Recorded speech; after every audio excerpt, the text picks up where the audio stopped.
জন্মের পর থেকে শরীর ও মনের স্বাভাবিক বিকাশের জন্য ঘুম খুবই প্রয়োজন। জন্মের পর বাচ্চা প্রায় 70% সময় ঘুমিয়ে কাটায়। এখন আপনাকে জানতে হবে একটি শিশুর কোন বয়সে কতটা ঘুমের প্রয়োজন। আজ শিশুর বয়স অনুসারে ঘুমের মনোবিজ্ঞানসম্মত তালিকা দেওয়া হলো এবং এই সময় মতো বাচ্চারা না ঘুমালে তাদের কোন কোন সমস্যা হতে পারে তারও একটা আলোচনা আপনাদের সামনে রাখা হলো। তাই ভিডিওটি আপনারা সম্পূর্ণ দেখুন। চলুন দেখে নেওয়া যাক। সদ্যজাত বাচ্চা অর্থাৎ 0 থেকে 3 মাস বয়স পর্যন্ত বাচ্চাদের 15 থেকে 18 ঘন্টা ঘুমের প্রয়োজন। এই সময় বাচ্চার মস্তিষ্কের বিকাশ খুব দ্রুত গতিতে হয়, তাই এই সময় ঘুমের বেশি প্রয়োজন। এই সময় সন্তানের সঙ্গে অন্য একটা পরিবেশের বন্ধন তৈরি হয়। 4 থেকে 11 মাস বয়স পর্যন্ত বাচ্চাদের প্রতিদিন 14 থেকে 15 ঘন্টা ঘুমের প্রয়োজন হয়। এই সময় থেকে রাত্রের দিকে ঘুমের অভ্যাস তৈরি করুন।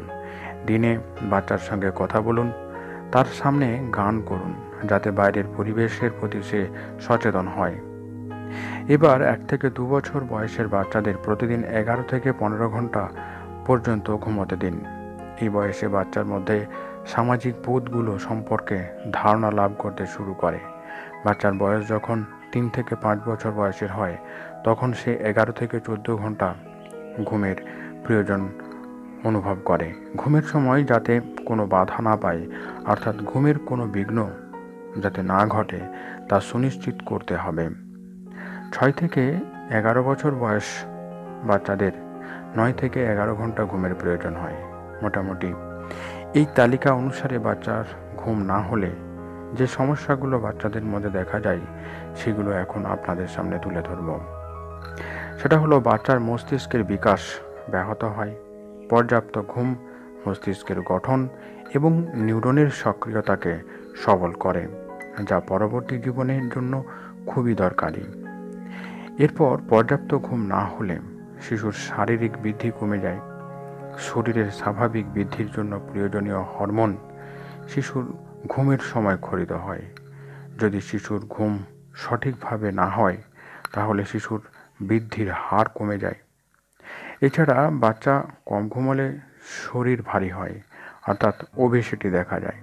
কারণ ঘুম কম হওয়ার ফলে শরীর থেকে লেপটিন হরমোন ক্ষরিত হয়, ফলে খিদে বাড়ে এবং শিশু বেশি খাবার খাওয়ার ফলে তার ওজন বাড়তে থাকে। এরপর কম ঘুম হলে শিশুর শরীরে কোর্টিসল বা স্ট্রেস হরমোন বেশি পরিমাণে ক্ষরিত হয়। এতে বাচ্চা মানসিকভাবে খুব চাপে থাকে এবং নতুন কিছু শেখার প্রতি তার আগ্রহ ধীরে ধীরে কমে যায়। এছাড়া শিশুর ঘুম কমের কারণে রোগ প্রতিরোধ ক্ষমতাও ধীরে ধীরে কমতে থাকে। কেননা শিশু যদি কম ঘুমায়, তাহলে তার শরীর ক্লান্ত থাকে, ফলে খুব অল্পতেই তার ঠান্ডা লেগে যায় এবং সে অসুস্থ হয়ে পড়ে। পরিসংখ্যান বলছে, যেসব শিশুরা পর্যাপ্ত ঘুমায় তাদের পরবর্তী জীবনে হার্ট অ্যাটাকের মতো সমস্যা থেকে তারা রক্ষা পায়। তাহলে শিশুর ঘুম পর্যাপ্ত হলে কি সুফল পাওয়া যায়, সেটাও আপনাদের জেনে রাখা ভালো। প্রথম যে বিষয়টি হলো, সেটা হলো, যে কোনো বিষয় সম্পর্কে শেখার আগ্রহ যেমন বাড়ে, তেমনি কোনো বিষয় শেখার পর দীর্ঘদিন তারা সেটা মনে রাখতে পারে। শরীরের স্বাভাবিক বিকাশ ঘটতে শুরু করে, মন ভালো থাকে, অর্থাৎ ঘ্যান ঘ্যান করে না, কান্নাকাটি করে না, তারা শান্ত স্বভাবের হয়, তারা ভীষণ মিশুকে হয় এবং যে কোনো পরিবেশের সঙ্গে তারা খাপ খাইয়ে নিতে পারে। সর্বোপরি রোগ প্রতিরোধ ক্ষমতা তো অবশ্যই বৃদ্ধি পায়, ফলে তাদের শারীরিক বিকাশ স্বাভাবিক হারে ঘটতে থাকে। তাই প্রতিটি মা বাবাকে সতর্ক থাকতে হবে যে আপনার বাচ্চা যেন নিশ্চিতভাবে ঘুমাতে পারে। বাচ্চার ঘুমই তার পরবর্তী জীবনে গভীরভাবে প্রভাবিত করে থাকে। আপনাদের সকলের সন্তানের সুন্দর ভবিষ্যতের কামনায় আজকের ভিডিওটি এখানে শেষ করলাম। কেমন লাগলো আজকের এই ভিডিও অবশ্যই কমেন্ট বক্সে জানাতে ভুলবেন না। যারা এই চ্যানেলে নতুন তারা অবশ্যই চ্যানেলটিকে সাবস্ক্রাইব করে চ্যানেলের সঙ্গে থাকুন। সম্পূর্ণ ভিডিওটি দেখার জন্য আপনাদেরকে অসংখ্য ধন্যবাদ।